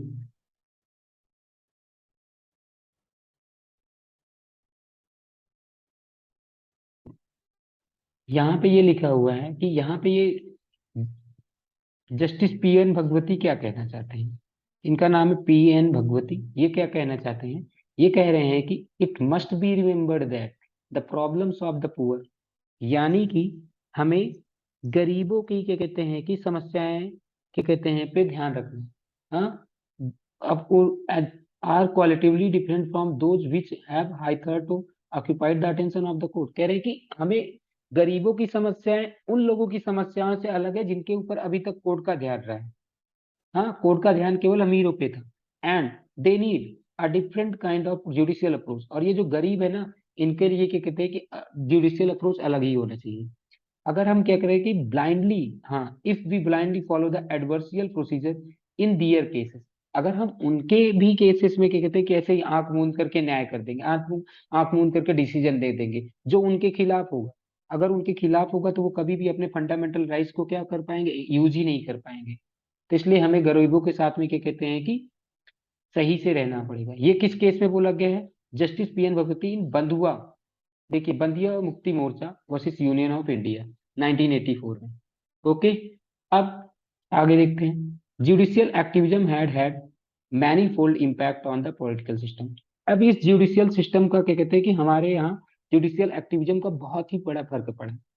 It has democratized the judicial system by giving not just individuals but also groups access the court। यानी कि अब क्या हो रहा है, अभी तक क्या हो रहा था, इंडिविजुअल ही कोर्ट में नहीं, अभी तक तो क्या हो रहा था, इंडिविजुअल्स ही कोर्ट में जा सकते थे। अब क्या हो रहा है कि ग्रुप्स एक्सेस कर रहे हैं कोर्ट्स, ग्रुप्स पहुंच जा रहे हैं वहां पे। कैसे पहुंच जा रहे हैं, बाय यूजिंग पीआईएल। हाँ, पीआईएल से। पीआईएल ने क्या किया, इसको डेमोक्रेटाइज कर दिया, सिस्टम को ही क्या कर दिया, डेमोक्रेटाइज। डेमोक्रेटाइज का मतलब क्या होता है कि अब ज्यादा लोग एक्सेस कर पा रहे हैं इसको। हाँ, ज्यादा लोग एक्सेस कर पा रहे हैं। डेमोक्रेसी में क्या होता है, किसी भी चीज के लिए सब लोग एक्सेस कर सकते हैं ना, तो यही तो हो रहा है। It has posed executive accountability. इसने क्या किया, इसने जुडिशियरी को डेमोक्रेटाइज कर दिया। क्या, जुडिशरी को डेमोक्रेटाइज कर दिया। दूसरा क्या कहते हैं कि, क्या कहते हैं कि जो एग्जीक्यूटिव है, यानी कि जो सरकार है, एग्जीक्यूटिव का मतलब गवर्नमेंट, एग्जीक्यूटिव की अकाउंटेबिलिटी को भी बढ़ा दिया। हाँ, कि एग्जीक्यूटिव क्या हो जाए, हमेशा सजग रह जाए कि कहीं हम फंडामेंटल राइट्स को तो हनन नहीं कर रहे हैं, या किसी का फंडामेंटल राइट तो वायलेट नहीं हो रहा है। ये सारी चीजें ध्यान में रखी जा रही है। ओके, यहाँ तक बात समझ गई। It It has also made an attempt to make electoral system much more free and fair। अच्छा, इसकी वजह से ही क्या हुआ, जब क्या कहते हैं कि लोग पार्टिसिपेट करने लगेंगे तो इससे इलेक्टोरल सिस्टम भी क्या हुआ, फ्री एंड फेयर। तो यानी कि जुडिशियल सिस्टम के क्या क्या फायदे हुए, जुडिशियल एक्टिविज्म के क्या क्या फायदे हैं, ये सारी बात आपको ध्यान में रखना। एग्जाम में पूछा जा सकता है कि जुडिशियल एक्टिविज्म से क्या क्या हो रहा है। The court asked candidates contesting elections to file affidavits indicating. अच्छा, अब कोर्ट ने क्या किया, कोर्ट ने उन जितने भी इलेक्शन लड़ने वाले हैं लोग, जितने भी लोग हैं इलेक्शन में कंटेस्ट करने वाले लोग हैं, उनसे कहा कि भाई आप अपने इनकम, आप अपने क्वालिफिकेशन, आप अपने क्या कहते हैं कि एसेट्स की क्या कहते हैं कि साथ में सब कुछ हमें बता दो। ये मतलब लोगों को बता दो, ताकि लोगों को आपके बारे में पता चल सके और वो आपको चुन सके उस बेसिस पे। क्या, आप अपने क्या कहते हैं कि क्वालिफिकेशंस, आप अपने क्या कहते हैं कि वो नॉलेज क्या है, हाँ क्या कहते हैं कि आप अपनी क्वालिफिकेशन, आप अपना इनकम और आप अपना असेट, ये सारी चीजें बता दीजिए। अब इससे क्या होगा, इससे फ्री एंड फेयर इलेक्शन बहुत अच्छे से होगा, क्योंकि पता होगा कि इनके पास इतना पैसा है। तो इससे क्या कहते हैं कि ये कहाँ से, कहीं पे किसी को घूस तो नहीं दे रहे, ब्राइबरी तो नहीं हो रही है कहीं पे। हाँ, तो इससे क्या कहते हैं करप्शन तो नहीं चल रहा है, इन सब चीजों का भी ध्यान में रखते हैं। तो यानी कि ड्यू टू जुडिशियल एक्टिविज्म, देखिए क्या कहते हैं कि, लेकिन यहाँ पे एक चीज ध्यान में रखना कि यहाँ पे इसका निगेटिव रोल भी है। ये तो ये पॉजिटिव रोल हो गया जो हमने अभी तक डिस्कस किया, ये क्या था, ये पॉजिटिव रोल था, लेकिन इसका निगेटिव रोल भी है। क्या केवल और केवल जुडिशियल एक्टिविज्म का पॉजिटिव रोल ही है क्या, नहीं। There is however a negative side to large number of PIL. जो इतने सारे पीआईएल फॉलो मतलब कि भरे जा रहे हैं, ये भी हुआ। कह रहे हैं कि the idea of proactive judiciary, हाँ, and the idea of a proactive judiciary, यानी कि क्या कहते हैं कि जो ये जल्दी जल्दी आगे काम करे जा रही है, कौन काम करे जा रहे हैं, जुडिशरी। जो इतनी ज्यादा प्रोएक्टिव जुडिशरी है या पीआईएल है, इसका एक निगेटिव रोल है। क्या निगेटिव रोल है, पहला देखो, it has overburden the courts. क्योंकि इतने सारे पीआईएल, अब क्या कहते हैं कि चारों तरफ से पीआईएल आने लगेंगे, तो बोर्ड क्या कहते हैं कि कोर्ट का काम क्या होगा, बहुत तेजी से बढ़ जाएगा। दूसरा, judicial activism has blurred the distinction between. अच्छा, अभी तक आपको नहीं लगता था कि जितना हमने यहाँ ऊपर बात की थी इन सब में, ये सब काम क्या कहते हैं कि एग्जीक्यूटिव और लेजिस्लेचर का था। लेकिन यहाँ पे कौन पार्टिसिपेट कर रहा है, कौन काम कर रहा है, हाँ कौन काम कर रहा है, एग्जीक्यूटिव के अकाउंटेबिलिटी, इलेक्टोरल सिस्टम में फ्री एंड फेयर इलेक्शन कराना, ये सब किसका काम है, एग्जीक्यूटिव का काम है ना। लेकिन वहां पे जुडिशरी क्या कर रही है, यानी कि जो हमने डेमार्केशन किया था कि ये इस पार्ट में जुडिशरी है, इस पार्ट में क्या कहते हैं कि, उसके बीच में वही कह रहे हैं कि ये जो लाइन है वो क्या कहते हैं, ये धुंधली होती जा रही है। इनके बीच की जो लाइन है वो क्या हो रही है, धुंधली होती जा रही है। मतलब कि हम इतना डिफ्रेंशिएट नहीं कर पा रहे हैं कि अच्छा ये तो काम क्या कहते हैं कि जुडिशरी का था या उसका था, हाँ एग्जीक्यूटिव का था या लेजिस्लेचर का था। समझ आया कि नहीं समझ आया। The code had been the court has been involve in the resolving questions belonging to the executive. Court अब उनको भी अपने, कोर्ट उन प्रॉब्लम को भी सॉल्व खुद से लेकर के सॉल्व करने लगी है। जो क्या कहते हैं कि कोर्ट अब क्या कहते हैं कि उन प्रॉब्लम्स को खुद से ही लेकर के सॉल्व करने लगी है, जो एक्चुअल में एग्जीक्यूटिव को करना चाहिए। दिस इज द इंस्टेंस, जैसे reducing air, reducing air, sound pollution या रिड्यूसिंग एयर पॉल्यूशन और investigating cases of corruption, bringing about the electoral reform, ये सब किसका काम है, ये जुडिशरी का तो काम नहीं है। ये सब किसका काम है, एग्जीक्यूटिव का काम है। लेकिन काम करो कर रही है जुडिशरी। तो ये भी एक प्रॉब्लम थी, मतलब ये एक प्रकार से निगेटिव रोल हो गया, क्योंकि यहाँ पे तो ये एक प्रकार से समझ लो कि बैलेंस, बैलेंस क्या हो रहा है, बैलेंस बिटवीन क्या कहते हैं कि एग्जीक्यूटिव एंड जुडिशरी गड़बड़ हो रही है। हाँ, बैलेंस ऑफ पावर, जैसे सेपरेशन ऑफ पावर में क्या था होना चाहिए, एक बैलेंस होना चाहिए था, वो बैलेंस तो गड़बड़ हो रहा है। तो ये भी एक प्रॉब्लम है इसके साथ में। These are matters to be handled by the administration under the supervision of legislature. यानी कि ये सारी की सारी चीजें क्या करेंगी, वो एडमिनिस्ट्रेशन वो लोग करेंगे जो लेजिस्लेचर के अंडर में आता है, जो लॉ बनाते हैं उनका काम था ये सारी चीजें करना। लेकिन कौन काम कर रहा है, जुडिशरी काम कर रही है। इसलिए जुडिशियल एक्टिविज्म ने क्या किया, बैलेंस को गड़बड़ कर दिया। हाँ, बैलेंस को किसके, जो ऑर्गन्स ऑफ द गवर्नमेंट है उसको क्या कर दिया, वेरी डेलिकेट। वेरी डेलिकेट का मतलब होता है बहुत ही नाजुक कर दिया, क्योंकि अभी तक बैलेंस क्या था, अच्छे से था। अब यहाँ पे इसने बैलेंस को गड़बड़ कर दिया, क्योंकि जुडिशरी अब क्या कर रही है कि लेजिस्लेचर के मामलों में भी हस्तक्षेप कर रही है, और क्या कहते हैं कि एग्जीक्यूटिव के भी मामले में भी हस्तक्षेप कर रही है। हाँ, इंटरफेयर कर रही है, ये एक प्रॉब्लम आ गई। तो ये निगेटिव रोल था। अब आपसे पूछा जा सकता है कि मुझे बताइए कि क्या कहते हैं कि जुडिशियल एक्टिविज्म का पॉजिटिव रोल क्या है, जुडिशियल एक्टिविज्म का निगेटिव रोल क्या है, दोनों को कंपेयर करो। ठीक है। Democratic government is based on each organ of the government. जो डेमोक्रेटिक गवर्नमेंट होती है वो केवल और केवल एक ऑर्गन पे काम नहीं करती, कि जुडिशरी ही काम करती रहे और फिर बाकी दोनों का क्या काम होगा, जुडिशरी, तीनों का अपना अपना काम है। डेमोक्रेटिक गवर्नमेंट का मतलब यही होता है कि हर हर एक ऑर्गन का, तीनों ऑर्गन का मतलब एग्जीक्यूटिव, जुडिशरी और लेजिस्लेचर, तीनों का अपना अपना काम है, तीनों अपना अपना काम करेंगे, सबका अपना अपना रोल होगा। जुडिशियल एक्टिविज्म में be creating strains on this democratic principle. तो क्या हो रहा है कि जुडिशियल प्रिंसिपल क्या हो रहा है कि इन डेमोक्रेटिक प्रिंसिपल पे, इन डेमोक्रेटिक प्रिंसिपल पे मतलब कि क्या कहते हैं कि जो बैलेंस था, बैलेंस किसके किसके बीच में, बैलेंस बिटवीन, बैलेंस जो क्या कहते हैं कि किसके, ऑर्गन ऑफ द गवर्नमेंट के बीच में, वो गड़बड़ कर दे रही है। ठीक है। तो ये भी एक समझने वाली बात है कि यहाँ पे जुडिशियल एक्टिविज्म कहाँ पे निगेटिव रोल निभा रही है, जुडिशियल एक्टिविज्म कहाँ पे पॉजिटिव रोल निभा रही है। ओके, ठीक है, यहाँ तक बात समझ में आ गई। अब हम देखते हैं, जैसा कि हमने बताया था कि पीआईएल के फायदे भी थे, नुकसान भी, हमने ये देख लिया क्या है क्या नहीं। अब हम देखते हैं जुडिशरी एंड राइट्स। जुडिशरी और राइट्स के बीच में क्या रिलेशन है। देखो, हम ऑलरेडी वही लिखा हुआ है कि we have already seen that. देखो, जितना आधा से ज्यादा पार्ट ना हम बेसिक में पढ़ चुके हैं। अब जितनी भी बातें हम, जितना भी अभी हम पढ़ रहे हैं ना, वो रिपीट होंगी सारी की सारी चीजें, क्योंकि मैंने शुरू में ही बहुत सारी बेसिक बातें बता दी है। सारी की सारी चीजें अब रिपीट होने वाली है, तो इसलिए देखते हैं इसको। देखो, we have already seen that the judiciary is entrusted with the task of protecting rights of individual. क्या है, जुडिशरी के पास में किसका टास्क है, जुडिशरी के पास में कि वो राइट्स ऑफ इंडिविजुअल को प्रोटेक्ट करेगी। The constitution provides two ways in which supreme court can remedy the violation of rights. तो देखो, हमने बताया था कि कि अगर हमारे क्या कहते हैं, जुडिशरी का काम क्या है, जुडिशरी का काम था protect the rights of individual. What is the main function of judiciary, मैंने दो चीजें बताई थी मेन फंक्शन ऑफ जुडिशरी। पहला, interpret the constitution, interpret the constitution.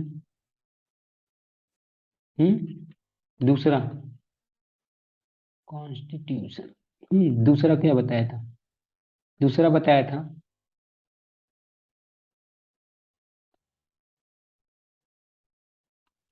अरे यार,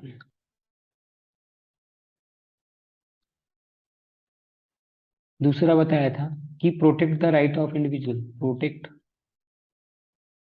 द राइट्स ऑफ इंडिविजुअल। ऐसे बहुत सारे हैं लेकिन ये दो मेन है। तो ये राइट्स ऑफ इंडिविजुअल को कैसे प्रोटेक्ट करती है, ये भी हमने बात किया था।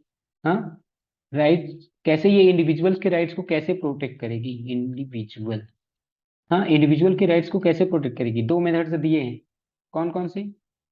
एक में लिखा हुआ है कि first, it can restore fundamental right by issuing writs. Writs issue कर सकती है। रिट्स इश्यू करने का दोनों को मिला है, supreme court, high court. Supreme court article number 32, high court article number 210(c)(6). यहां तक बात समझ में आ गया होगा। Secondly, the supreme court can declare the concern law as unconstitutional. दूसरा क्या कर सकती है कि उस लॉ को ही अनकॉन्स्टिट्यूशनल बता देगी। मान लीजिए कि लेजिस्लेचर ने कोई लॉ बनाया, मान लीजिए कि लेजिस्लेचर ने कोई लॉ बनाया। अब वो लॉ क्या कर रही है, जो लेजिस्लेचर ने लॉ बनाया है वो लोगों के फंडामेंटल राइट्स को वायलेट कर रही है। अब तो क्या वहां पे वो आर्टिकल नंबर 32 की जरूरत है क्या? नहीं। वहां पे क्या करेगा, कॉन्स्टिट्यूशन क्या करेगी, जुडिशरी क्या करेगी, उसको आर्टिकल नंबर 13 की यूज करके, आर्टिकल नंबर 13 का यूज करेगा, और उस लॉ को ही क्या कर देगा, अनवैलिड कर देगा, बोलेगा कि भाई ये अनकॉन्स्टिट्यूशनल है। यानी कि ये कहते हैं कि ये लॉ तुम्हारा वैलिड नहीं है। ओके। और अगर मान लीजिए कि कभी भी राइट्स हमारे जा रहे होते हैं, हम आर्टिकल नंबर 32 यूज कर लेते हैं। क्या आर्टिकल नंबर 32 या आर्टिकल नंबर 226 हाई कोर्ट में जाते हैं, रिट्स इश्यू करते हैं, लेकिन supreme court can declare concern law का ही डिक्लियर कर देगा कि ये अनकॉन्स्टिट्यूशनल लॉ है। ये क्या है, लॉ तुम्हारा ही, ये लॉ ही तुम्हारा क्या है, अनकॉन्स्टिट्यूशनल है। ओके। यहाँ पे समझने वाली बात ये है। आगे, together together these two provisions of the constitution establish a supreme court as a protector of the fundamental rights. तो यानी कि इन्हीं दोनों प्रोविजंस, प्रोविजंस कौन कौन से, रिट्स वाला और आर्टिकल नंबर 13। आर्टिकल नंबर 13 में क्या करते हैं कि वो किसी भी लॉ को अनकॉन्स्टिट्यूशनल बता सकती है कि ये लॉ अनकॉन्स्टिट्यूशन है, अनकॉन्स्टिट्यूशनल है, मतलब कॉन्स्टिट्यूशन के not in accordance with constitution है। ठीक है।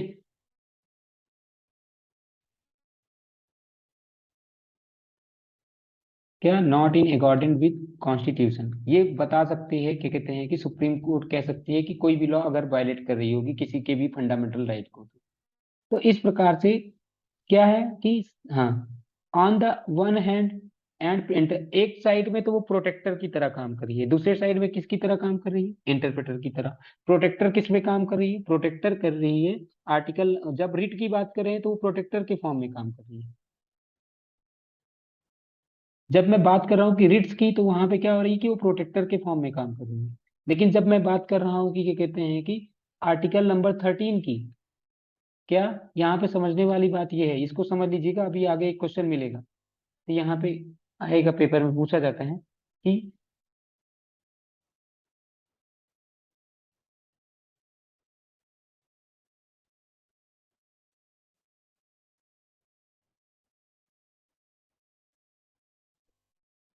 मैंने क्या बताया, जो रिट्स थे, रिट्स के थ्रू वो क्या कर रही है, हमें प्रोटेक्ट कर रही है, प्रोटेक्ट द इंडिविजुअल।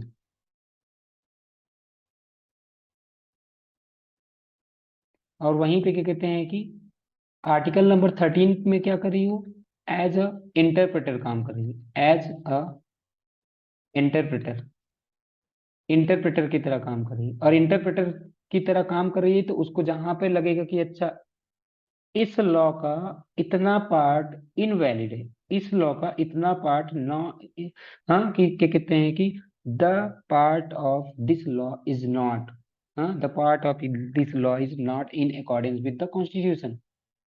जितना पार्ट कॉन्स्टिट्यूशन के अकॉर्डेंस में नहीं है, कॉन्स्टिट्यूशन के अनुसार नहीं है, वो क्या हो जाएगा, अनकॉन्स्टिट्यूशनल। यानी कि perhaps the most important power of the supreme court is the power of judicial review. तो ये जो पार्टिकल, ये जो सेकेंड पार्ट था ना, इसी को जुडिशियल रिव्यू बोला गया। एक हो गया रिट, एक हो गया जुडिशियल रिव्यू। जो आर्टिकल नंबर 13 में था उसे बोलते हैं जुडिशियल रिव्यू। क्या बोलते हैं उसे, जुडिशियल रिव्यू। जुडिशियल रिव्यू में क्या कर सकते हैं, जो भी लॉ बनता है ना, उसको क्या कहते हैं कि ये, उसकी कॉन्स्टिट्यूशनलिटी, सॉरी, उसको देखते हैं कि क्या ये कॉन्स्टिट्यूशन के अकॉर्डिंग है या नहीं। ठीक है। अगर वो कॉन्स्टिट्यूशन के अकॉर्डिंग होगा तब तो ठीक है, अगर नहीं है तो फिर क्या कहते हैं कि वो लॉ क्या हो जाएगा, इनवैलिड हो जाता है। इतना बात समझ आया? हम्म। अरे यार, मैंने क्या बताया, यहाँ पे जो आर्टिकल नंबर 13 है वो किसको दे रहा है, जुडिशियल रिव्यू का मौका दे रहा है। किसका मौका दे रहा है, जुडिशियल रिव्यू का। ठीक है। और वहीं पे क्या कहते हैं, आर्टिकल नंबर 13 हमें क्या दे रहा है, जुडिशियल रिव्यू करने के लिए दे रहा है। और वहीं पे क्या नाम है, आर्टिकल नंबर, वो सॉरी, आर्टिकल नंबर 32 या रिट्स जो हमें दे रहे हैं वो क्या दे रहे हैं, रिट्स क्या करते हैं, रिट्स ये कह रहे हैं कि आप हो प्रोटेक्टर, सुप्रीम को कर रहे हैं कि आप हो प्रोटेक्टर, हमें प्रोटेक्ट करो। और क्या कहते हैं कि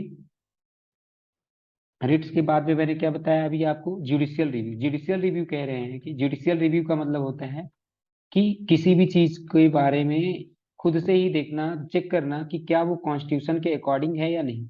अगर वो हाँ, उसकी कॉन्स्टिट्यूएंटली सही है या नहीं। हाँ, ठीक है।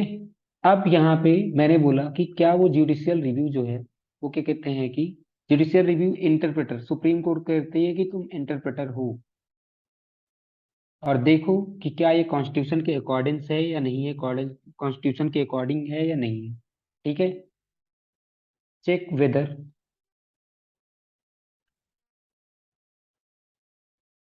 Law is in accordance with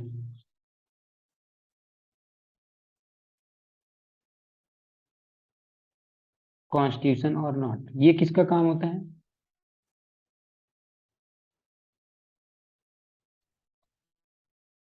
ये जुडिशियल रिव्यू का काम होता है। ओके, ये जुडिशियल रिव्यू का काम होता है। अब यहाँ पे हमें समझ में आ गया, इसको फटाफट आगे करते हैं। Perhaps the most important power of the Supreme Court is power of judicial review. Judicial review means power of the Supreme Court to examine the of hmm, constitutionality of any law। तो क्या check करना है, इसका मतलब क्या हुआ? आपसे पूछा जा सकता है कि जुडिशियल रिव्यू क्या होता है। जुडिशियल रिव्यू का मतलब होता है the power of the supreme Court, हाँ, the power of the supreme Court, जिसकी वजह से क्या हो रहा है, या हाई कोर्ट, टू एग्जामिन। ये ध्यान रख लें कि जुडिशियल रिव्यू का दोनों के पास में अधिकार है। सुप्रीम कोर्ट के पास में भी अधिकार है और हाई कोर्ट के भी पास अधिकार है। जो जुडिशियल रिव्यू की जो पावर है वो किसके किसके पास में? सुप्रीम कोर्ट के पास में भी, और क्या कहते हैं कि हाई कोर्ट के भी पास में है। तो समझते हैं यहाँ पे परहैप्स द मोस्ट, हाँ ठीक है, यहाँ से देखिए क्या लिखा था। Judicial review means power of Supreme Court और High Court to examine the constitutionality of the any law. If court arrives at conclusion that law is inconsistent, the provisions of the constitution of such law is declared unconstitutional। यानी कि जितना भी part क्या हो रहा होगा, जितना भी पार्ट, थोड़ा सा ही पार्ट या पूरा का पूरा पार्ट, जितना भी पार्ट, अगर मान लीजिए कि कोई एक लॉ बना, उसका थोड़ा सा ही पार्ट, कुछ प्रोविजंस हैं जो कि कहते हैं कि वो अकॉर्डिंग टू कॉन्स्टिट्यूशन नहीं है या कंसिस्टेंट नहीं है, क्या कहते हैं कि उसके साथ में, कॉन्स्टिट्यूशन के साथ में, तो वो क्या हो जाएंगे? इनवैलिड प्रूव कर दिए जाते हैं। वो कहते हैं कि ये अनकॉन्स्टिट्यूशनल लॉ है। हाँ, तो उस लॉ की कॉन्स्टिट्यूशनैलिटी क्या होती है? कॉन्स्टिट्यूशनैलिटी गलत होती है, यानी कि, और ये इन एप्लीकेबल है। तो ये बता दिया जाता है। The term judicial review is nowhere men, अच्छा, nowhere mention in the constitution. यहाँ पे ध्यान रख लेना, पेपर में पूछ लेता है क्या जुडिशियल रिव्यू कहीं मेंशनड है कॉन्स्टिट्यूशन में? तो नहीं, जुडिशियल रिव्यू नाम का कोई वर्ड नहीं है कॉन्स्टिट्यूशन में, कहीं नहीं मेंशनड है। लेकिन however the fact is that India has uh, India has written a constitution and Supreme Court can strike down a law that goes against the fundamental rights. Implicitly gives the Supreme Court the power of judicial review।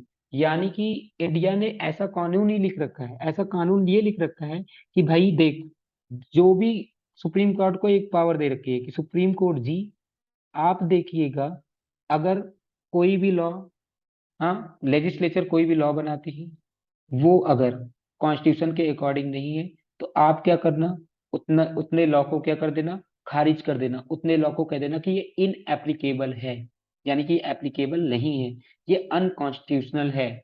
जितना part भी क्या कहते हैं कि, अगर क्या कहते हैं कि कॉन्स्टिट्यूशन के अकॉर्डिंग नहीं है, तो इस प्रकार से जुडिशियल रिव्यू तो भले ही एक्सक्लूसिवली नहीं लिखा हुआ है, लेकिन इम्प्लिसिटली तो लिखा हुआ है ना, कि भाई देख, तुम्हें क्या करना है कि ये इसका जुडिशियल रिव्यू करना है। समझ आया कि नहीं समझ आया? ठीक है, जुडिशियल रिव्यू ना लिखते हुए भी हमारे कॉन्स्टिट्यूशन ने, समझ लो, जुडिशियल रिव्यू को लिख दिया है। इतना बात आपको समझ में आ गया होगा। ठीक है, अब देखते हैं नेक्स्ट। बिसाइड्स, इसके अतिरिक्त, बिसाइड्स मतलब अभी तक जितना हमने पढ़ा, as we saw in the section of the jurisdiction of the supreme court in the case of federal relations too. Federal relations का मतलब क्या हुआ? जब स्टेट और यूनियन की बात होती है, स्टेट एंड यूनियन की बात होती है, तब बात करते हैं फेडरल रिलेशंस की। तो कह रहे हैं कि to the supreme court can give the review powers, क्या कर सकती है कि इनके पावर्स को रिव्यू कर सकती है, इनके पावर को क्या कर सकती है? रिव्यू कर सकती है। ठीक है, if a law is inconsistent with distribution of powers laid down by constitution. यानी कि क्या, जो क्या कहते हैं कि जो लॉ है ये जो डिस्ट्रीब्यूशन ऑफ पावर होता है, देखो हमने ऐसा पढ़ रखा है, तीन स्टेट, तीन लिस्ट होती है। हाँ, तीन लिस्ट होती है, एक स्टेट लिस्ट होती थी, एक स्टेट लिस्ट है, और दूसरा क्या है, यूनियन लिस्ट है, एक कॉन्करेंट लिस्ट है।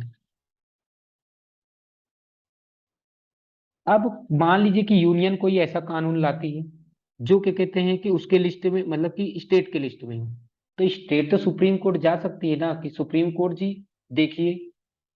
हाँ, सुप्रीम कोर्ट जी, जैसे मान लीजिए कि अभी मैं बताता हूँ इस, हाँ, स्पोर्ट, स्पोर्ट किसके अंडर में आता है, स्पोर्ट अंदर आता है स्टेट लिस्ट में, स्पोर्ट किस में आता है, स्टेट लिस्ट में।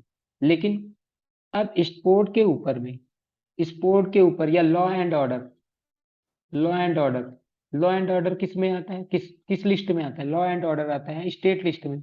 अब लॉ एंड ऑर्डर पे यूनियन कोई लॉ बनाने लगे। हाँ, लॉ लॉ एंड ऑर्डर किसका सब्जेक्ट है, स्टेट का सब्जेक्ट है। लेकिन उसके ऊपर क्या कहते हैं कि लॉ बनाने लगे, यूनियन सेंट्रल गवर्नमेंट लॉ बनाने लगे।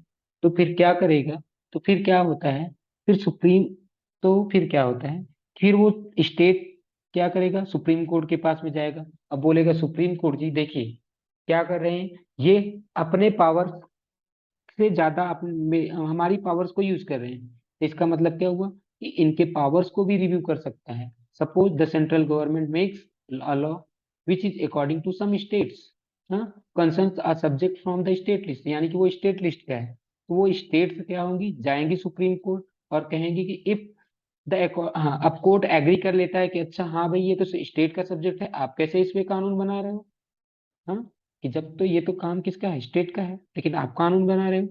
It would be declare that a law is unconstitutional. अब बोलेगा कि आपने जो लॉ बनाया है ना वो अनकॉन्स्टिट्यूशनल है भाई, सीधा सीधा बता रहा हूँ, आपका लॉ क्या है, अनकॉन्स्टिट्यूशनल है। Okay, in this sense, the review power of the Supreme Court includes power to review legislations on the ground that they violate fundamental rights or on the they violate the federal distribution of the powers। क्या वो fundamental rights को, judicial review में क्या कह रहा है, क्या वो फंडामेंटल राइट्स को क्या कहते हैं कि क्या वो केवल मतलब कि फंडामेंटल राइट्स को क्या कहते हैं वायलेट कर रहे हैं, या फेडरल डिस्ट्रीब्यूशन ऑफ पावर को क्या कहते हैं कि वो गड़बड़ करे, फेडरल डिस्ट्रीब्यूशन ऑफ पावर को वायलेट कर रहे हैं। तो इस प्रकार से हमें समझ में आ गया कि जो रिव्यू पावर हो रही है और कहां तक जा रही है, the review power extends to the laws passed by state legislatures too. यानी कि रिव्यू पावर क्या, जो स्टेट लेजिस्लेचर ने बनाया है उसको भी चेक कर सकता है, उस पे भी रिव्यू दे सकता है, उस पे भी जुडिशियल रिव्यू हो सकती है। स्टेट लेजिस्लेचर मतलब कि कोई स्टेट ने कोई लॉ बना दिया, मैंने बता दिया आपको, इतना बात समझ में आ गया कि रिट्स क्या थे, रिट्स केवल और केवल फंडामेंटल राइट्स के लिए काम कर रहे थे, रिट्स केवल और केवल फंडामेंटल राइट्स के लिए काम कर रहे थे। वहीं पे जो जुडिशियल रिव्यू है रिट्स के साथ, फंडामेंटल राइट के साथ साथ में क्या किसके किसके ऊपर भी काम कर रहा है, distribution of power, federal distribution of power को भी चेक कर रहा है कि कहीं फेडरल डिस्ट्रीब्यूशन ऑफ पावर का तो वायलेशन नहीं हो रहा है। हाँ, तो ये सारी चीजें यहाँ तक हो गई। ओके, यहाँ तक समझ में आ गया होगा। अब आगे देखते हैं, together together the read powers and, यही जो दोनों ही पावर हैं, चाहे वो रिव्यू पावर हो या रीड पावर, क्या कर रही है, जुडिशरी को बहुत ही क्या बोल दे रही है, पावरफुल बना दे रही है। हाँ, जुडिशरी पावरफुल कैसे बन गई भाई, जो लॉ बनाया है सुप्रीम लेजिस्लेचर ने, उस लॉ को इनवैलिड कर देना, मतलब कि सुप्रीम कोर्ट के पास में काफी पावर है। हाँ, तो वही यहाँ पे लिखो है, together the writ powers, writ powers ने क्या किया, गवर्नमेंट के ऊपर कंट्रोल लगा दी। हाँ, किसी के फंडामेंटल राइट्स को नहीं क्या कहते हैं कि ले सकते।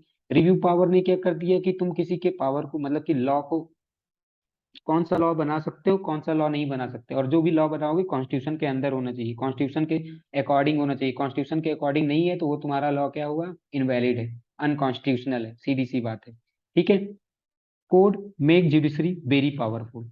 हाँ, तो यानी कि दो, रीड पावर्स और जुडिशियल पावर ने क्या किया, रिव्यू पावर ने जुडिशरी को बहुत ज्यादा पावरफुल बना दिया है। इन particular the review power means the judiciary can interpret the constitution, यानी कि जुडिशरी क्या कर रही है, इंटरप्रेट कर रही है कॉन्स्टिट्यूशन को, and laws passed by the legislature. Many people think that the feature, हाँ, कॉन्स्टिट्यूशन को इंटरप्रेट करती है और लॉ को, जो क्या कहते हैं कि जो लॉ पास किए गए हैं उसको भी इंटरप्रेट कर सकती है।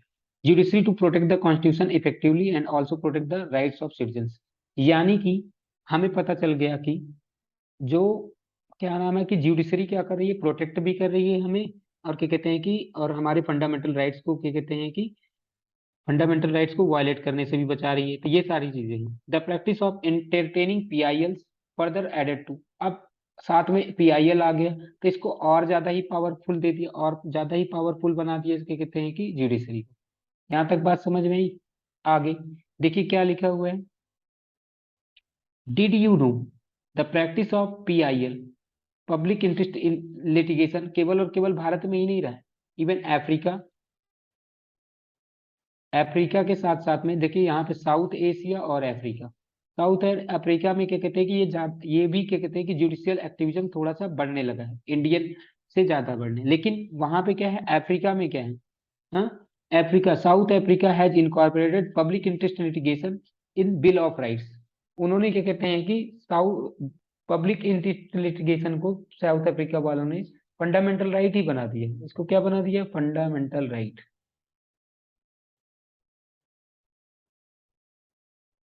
साउथ अफ्रीका वालों ने पीआईएल को क्या बना दिया है, फंडामेंटल राइट बना दिया है। ठीक है, यहां तक बात समझ में। It is fundamental right of the citizen to bring before the constitutional court. क्या कहते हैं कि ये सारी चीजें हमें समझ में आ गई। ठीक है, यहाँ तक हमने समझ लिया। अब आगे, do you remember that the chapter on the rights we mention the right against exploitation, याद करें तो वहां पे right against exploitation article number 23, 23 and 24। Article number 23 और 24 क्या है, यही तो है ना, राइट अगेंस्ट एक्सप्लॉइटेशन।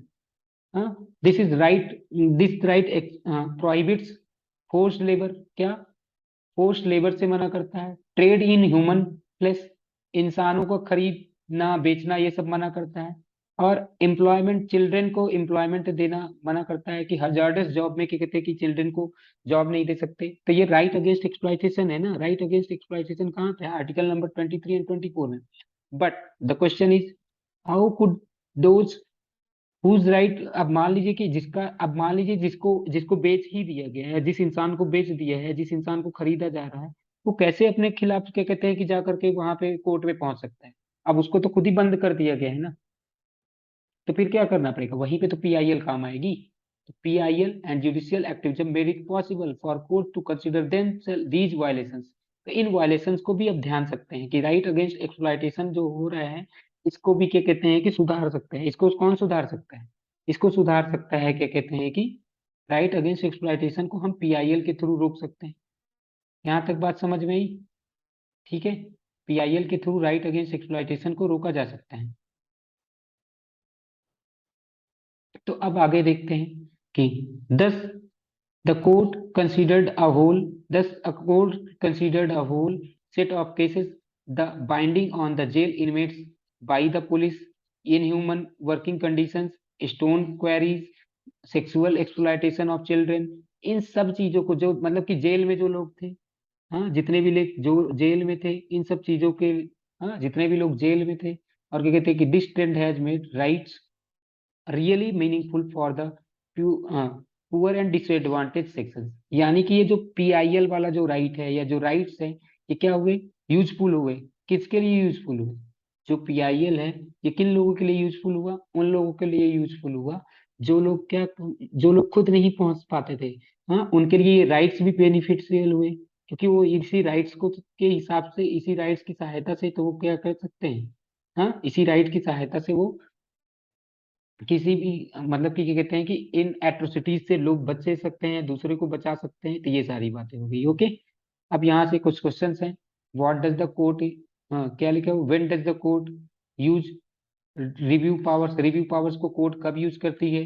दूसरा, what is the difference between judicial review and writ, ये दोनों ही आंसर्स, ये बहुत इंपॉर्टेंट है क्वेश्चन के पेपर के दृष्टि से, इनके हमने डिस्कस कर लिया है पूरी तरीके से, आप इसको कर लीजिएगा। अब आगे, जुडिशरी एंड पार्लियामेंट, जुडिशरी और पार्लियामेंट में क्या रिलेशन है, अब समझने वाली बात ये है, और ये हमारा आज का लास्ट टॉपिक है, और इसको जैसे ही हम डिस्कस कर लेंगे हमारा चैप्टर खत्म हो जाएगा।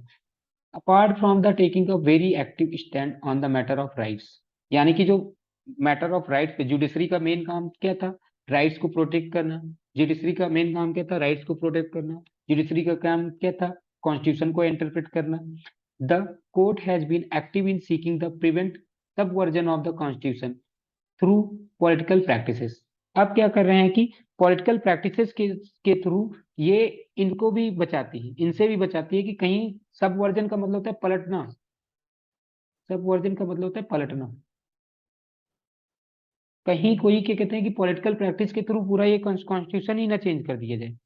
ठीक है, क्या कॉन्स्टिट्यूशन को चेंज करने की पर भी लोग लगा रही है। ठीक है, पॉलिटिकल तरीके से, पॉलिटिकल प्रैक्टिसेस के थ्रू, पॉलिटिकल, हाँ, पॉलिटिकल प्रैक्टिसेस के थ्रू कहीं कॉन्स्टिट्यूशन को ही पलट ना दिया जाए, इसको भी, इससे भी प्रोटेक्ट करती है। Thus, the areas that were considered beyond the scope of judicial review, such as powers of the president, governor, were brought under the purview of the courts।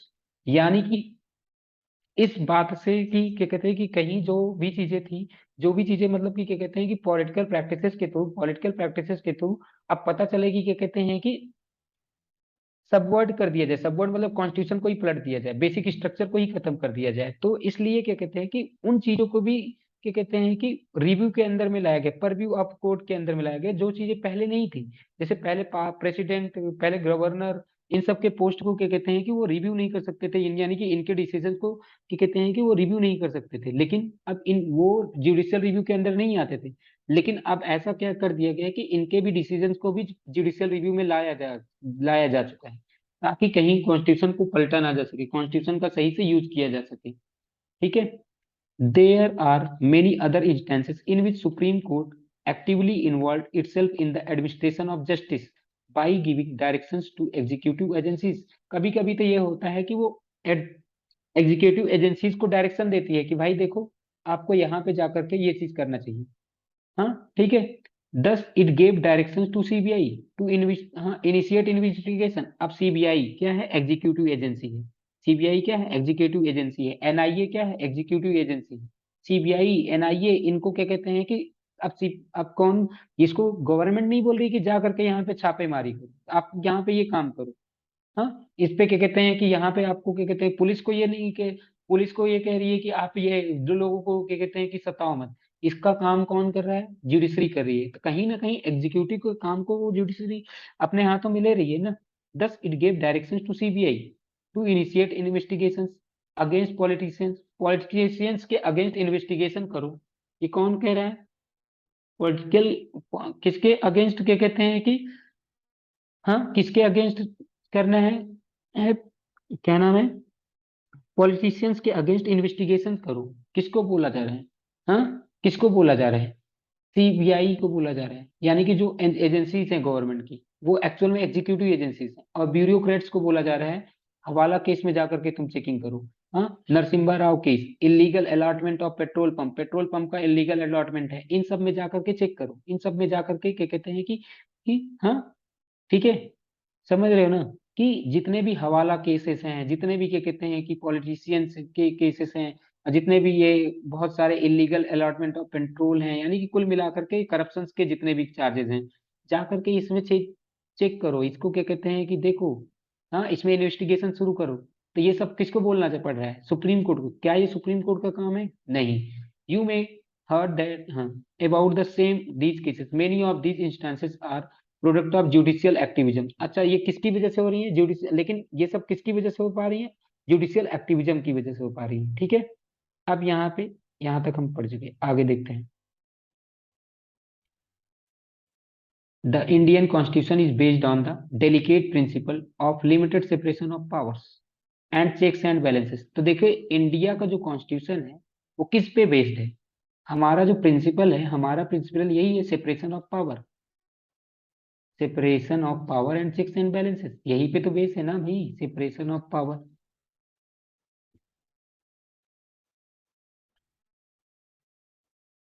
लेकिन अब क्या हुआ? This means that each organ, यानी कि हर government का अपना, हर organ of government का अपने अपने फंक्शनिंग है, सबके अपने अपने एरिया है।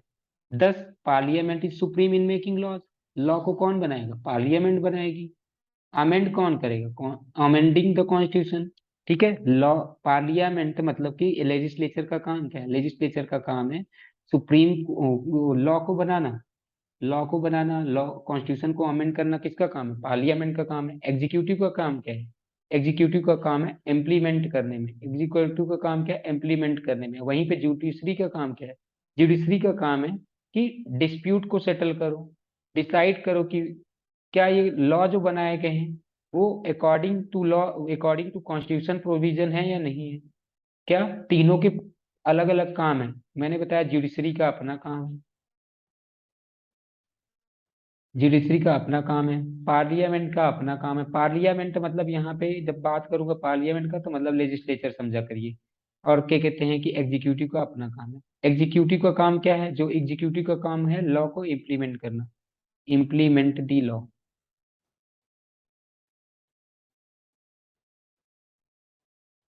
हाँ, पार्लियामेंट का काम क्या है? टू मेक दी लॉ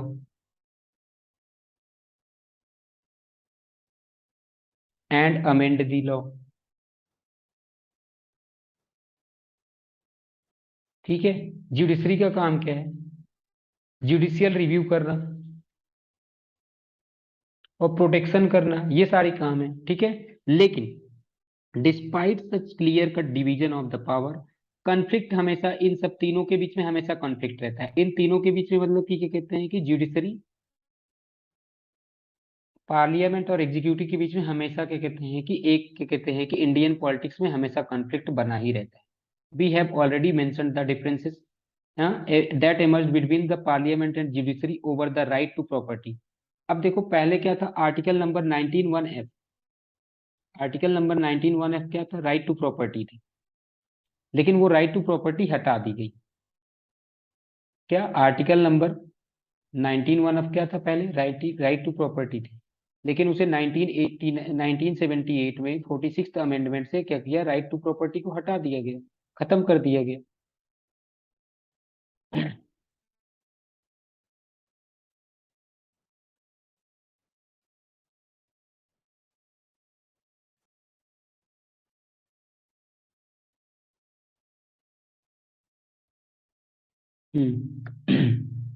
क्या? We have already mention men the differences that emerge between parliament और जुडिशरी के बीच में क्या होता है कि हमेशा एक टसल चलती ही रहती है।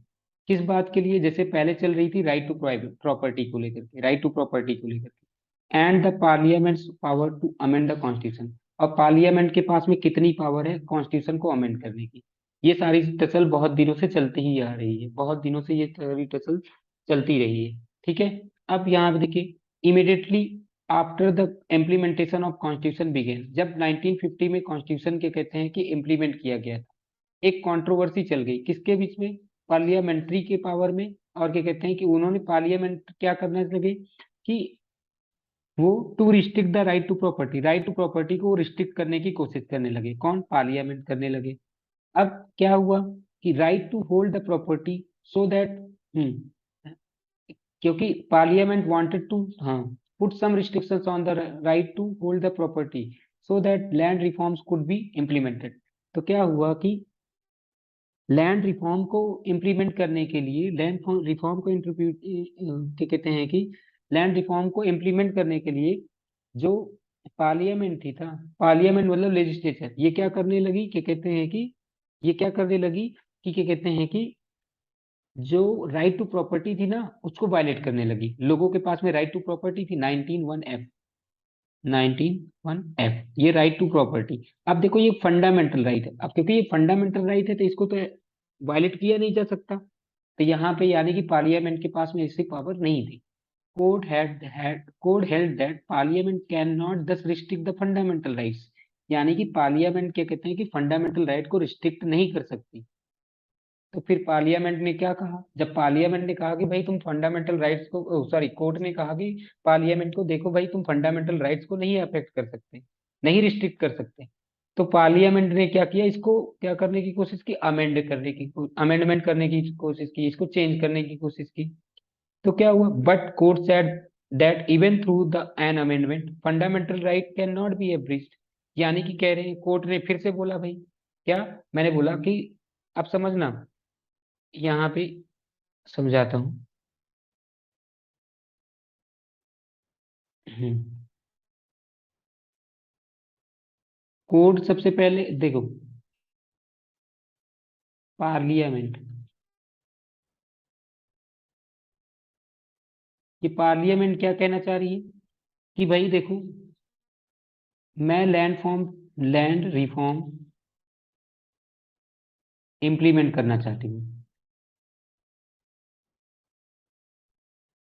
लैंड रिफॉर्म इंप्लीमेंट करना है इनको। तो इन्होंने लैंड रिफॉर्म इंप्लीमेंट करने के लिए क्या किया, restrict the property, right to property.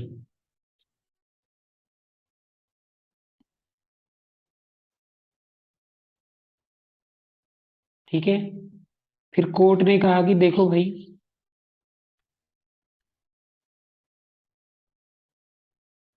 You can not restrict the,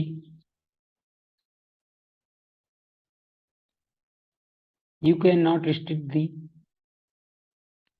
fundamental right.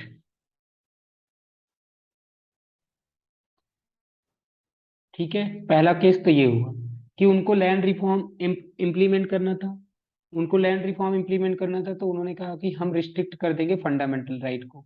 तो कोर्ट ने कहा देखो भाई ऐसा नहीं कर सकते। इतना समझ आया। फिर क्या होता है, फिर कहते हैं कि we will amend the constitution, we will amend the constitution, हम अमेंडमेंट करेंगे, कॉन्स्टिट्यूशन को चेंज करेंगे, मतलब कॉन्स्टिट्यूशन में इसको चेंज करेंगे। तो फिर से कोर्ट अब की कहती है कि you can not abridge, you can not abridge, abridge का मतलब अलग कर सकते हो,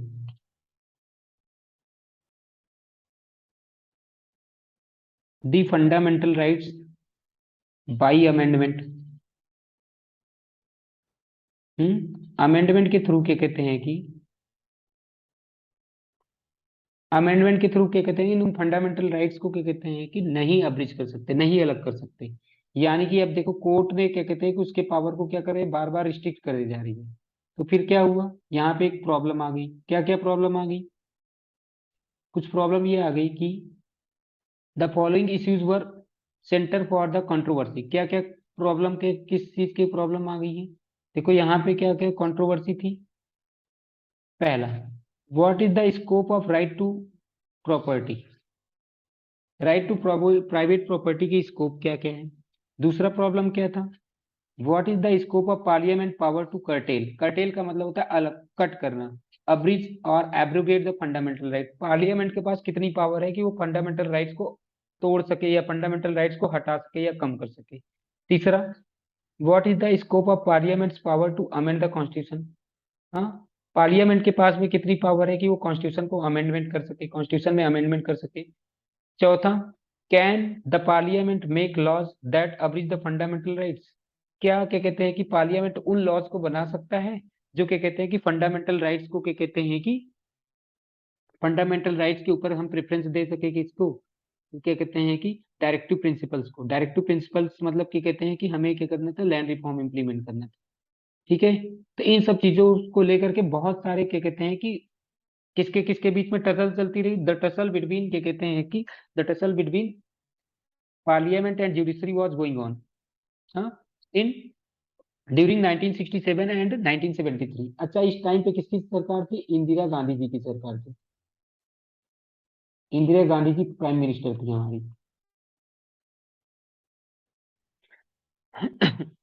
during the period of 1967 and 1973 this controversy became very serious. ये controversy, the tussle between parliament and judiciary was at apex, apex level पे थी, एकदम हाई लेवल पे थी।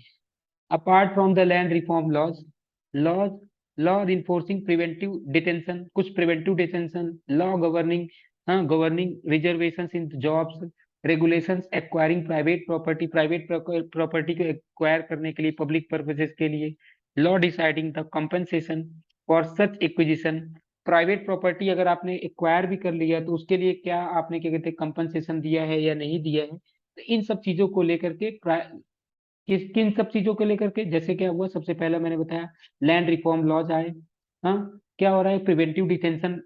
ये प्रिवेंटिव डिटेंशन क्या होता है, हमने पहले भी पढ़ रखा है। हाँ, प्रिवेंटिव डिटेंशन का मतलब होता है किसी कोई अपराध ये आगे भी कर सकता है, इस वजह से कि देखो, एक तो केस है किसी ने अपराध कर दिया उसको जेल में डाल देते हैं, लेकिन इस सब के बिना पर कि जेल में डाल देना कि भाई ये आगे अपराध कर सकता है, इस बेसिस पे डाल देना ही प्रिवेंटिव डिटेंशन कहलाता है। Okay, preventive detention. और क्या कहते हैं, लॉज गवर्निंग रिजर्वेशंस इन जॉब, जॉब में क्या कहते हैं रिजर्वेशंस के लिए।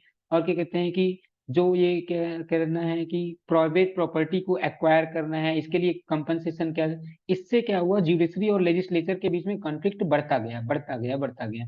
1973, मैं 1973 लिखा हुआ है, मैं लिख देता हूँ 24 अप्रैल 1973। 24 अप्रैल 1973 था। सुप्रीम कोर्ट ने एक डिसीजन दिया, सुप्रीम कोर्ट ने एक डिसीजन दिया that has become very important for the regulating the relations between parliament and judiciary since then. यानी कि क्या कहते हैं कि जो ये रिलेशंस जो थे उनको रेगुलेट करने के लिए, जो पार्लियामेंट और क्या कहते हैं कि किसके बीच में, पार्लियामेंट और जुडिशरी के बीच में जो रिलेशन थे उसको रेगुलेट करना था। तो उसमें क्या कहते हैं एक केस आया था, उसका नाम है केशवानंद भारती केस। इस पे मैं अलग से वीडियो बनाऊंगा, पूरी ही वीडियो बनाऊंगा जिसमें पूरा एक्सप्लेन करूंगा केशवानंद भारती केस। ठीक है। अब ये है केशवानंद भारती केस। केशवानंद भारती केस की जब मैं बात कर रहा हूँ तो इसमें देखिए क्या हुआ कि इसमें ये इसका डिसीजन जो आया था वो 24 अप्रैल आया था, 24 अप्रैल 1973 को आया था। ठीक है। In this case the court ruled that there is a basic structure of the constitution that nobody, even not even parliament, through amendment can violate the basic structure. Simple से इस केस में constitution, इस case में basic structure का concept दे दिया। किसका concept दे दिया, पेपर में पूछा जाता है कि बेसिक स्ट्रक्चर का कॉन्सेप्ट किस केस में आया था, तो केशवानंद भारती केस। किस केस में आया था, केशवानंद भारती केस में।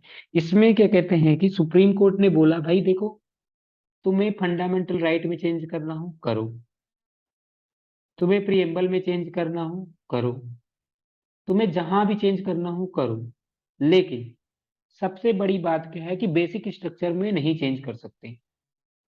क्या नहीं चेंज कर सकते, बेसिक स्ट्रक्चर नहीं चेंज कर सकते। तो फिर सरकार ने पूछा कि भैया यही बता दो कि मुझे बेसिक स्ट्रक्चर क्या क्या है, हम उस पर चेंजेस नहीं करेंगे। तो सर, तो सुप्रीम कोर्ट ने कहा कि हम जैसे जैसे समय आएगा ना, हम वैसे वैसे बताएंगे कि क्या कहते हैं कि बेसिक स्ट्रक्चर क्या है, हम अभी पूरा नहीं बताएंगे। इतनी बात समझ में आई। In this case the court ruled that there is a basic structure of the constitution and no body, not even the parliament, through amendment can violate the basic structure. कोई भी बेसिक स्ट्रक्चर को violate नहीं कर सकता।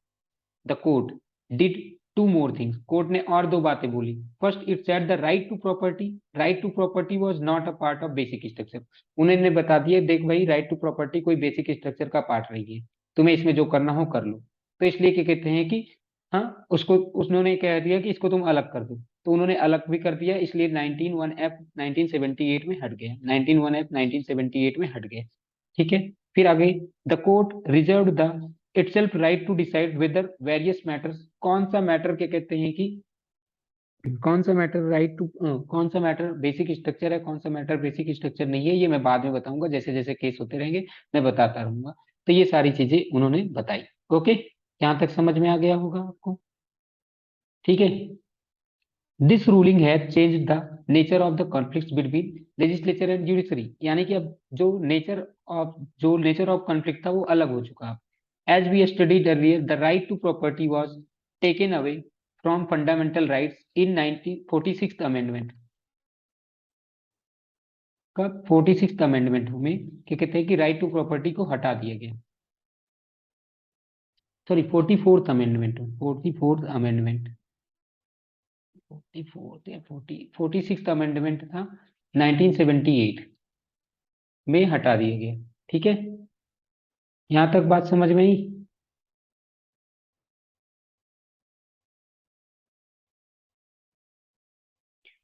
अब आगे, हाँ, इसमें क्या कहते हैं कि राइट टू प्रॉपर्टी को क्या कर दिया गया, खत्म कर दिया गया। इतना बात समझ आया कि नहीं समझ आया। ठीक है।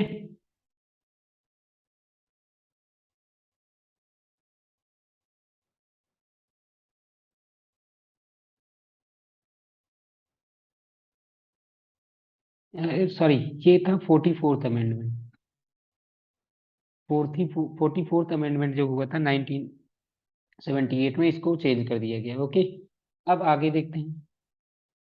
This also help in changing the nature of the relationship between, इन दोनों ऑर्गन्स के बीच में क्या हुआ, रिलेशनशिप भी चेंजेस हो गए। Some issues still remain a bone of contention between two, can judiciary intervene in the regulate functioning of the legislature. क्या जुडिशरी के कहते हैं कि देखो कुछ अब झगड़ा शांत तो हुआ, लेकिन कुछ और मामले रह गए। क्या मामले रह गए? क्या जुडिशरी इंटरफेयर कर सकती है? क्या जुडिशरी इंटरफेयर कर सकती है लेजिस्लेचर के मामले में? हाँ, इन पार्लियामेंट्री सिस्टम। जब मैं बात करता हूँ पार्लियामेंट्री सिस्टम की, जो लेजिस्लेचर है ना, लेजिस्लेचर के पास में पावर है वो खुद को गवर्न करने की। यानी कि लेजिस्लेचर में जितने भी मेंबर होंगे, उनके ऊपर कोई रिस्ट्रिक्शंस लगानी है या क्या करना है। अगर किसी ने क्या कहते हैं कि गिल्टी है वहां के, हाँ, से, तो क्या कहते हैं कि उनके ऊपर वो सजा कौन देंगे, वही लोग देते हैं। कौन लोग देते हैं? लेजिस्लेचर के ही लोग देते हैं। ठीक है, उसमें क्या कहते हैं कि जुडिशरी मैटर नहीं करती, उसमें जुडिशरी क्या कहते हैं कि अपना इंटरवेन नहीं कर सकती। Legislature has the power to govern itself and regulate the behaviour of its member. अपने बिहेवियर के मेंबर को रेगुलेट करना किसका काम होगा? लेजिस्लेचर का काम होगा। यानी कि लेजिस्लेचर खुद पनिश कर सकती है किसी भी पर्सन को, अगर उसने पाया कि क्या कहते हैं कि उसने क्या कहते हैं कि प्रिविलेजेस को उसने ब्रीच किया है, लेजिस्लेचर के प्रिविलेजेस को उसने ब्रीच किया है, उसने लेजिस्लेचर के जो रूल्स है उसको तोड़ा है। तो इसमें क्या कहते हैं कि इसमें सजा देने का काम किसके पास है? लेजिस्लेचर के ही पास है। इसमें पाली उसमें ज्यूडिशरी के पास में नहीं है। Can can a person who is held guilty for a breach of parliamentary, क्या वो क्या कहते हैं कोर्ट में उसके अपने प्रोटेक्शन के लिए जा सकता है? क्या वो कोर्ट में अपने प्रोटेक्शन के लिए जा सकता है कि भाई देखो हम हमारे क्या कहते हैं कि इन्होंने हमें क्या कहते हैं कि निकाल दिया? Can a member of legislature against whom the legislature has taken disciplinary action get protection from the court? क्या जिसके अगेंस्ट डिसिप्लिनरी एक्शन लिया गया है, क्या वो कोर्ट से कोई भी क्या कहते हैं प्रोटेक्शन पा सकता है? दीज इश्यूज आर अनरिजॉल्व, ये अभी तक भी ये मैटर चलता ही रहा है।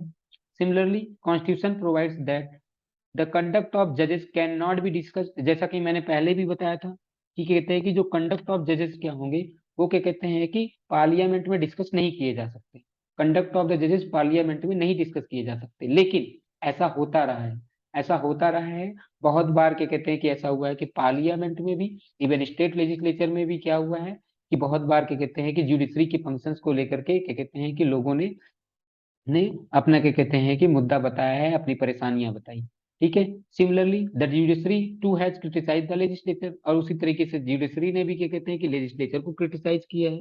हाँ, जो क्या कहते हैं issued the instruction to the legislatures about the conduct of legislative business, जो लेजिस्लेटिव बिजनेस के बारे में क्या कहते हैं कि जो था, उसके बारे में भी क्या कहते हैं कि जुडिशरी ने भी कमेंट कर रखा है। तो यानी कि ये झगड़ा लगभग लगभग ये चलता ही रहा है।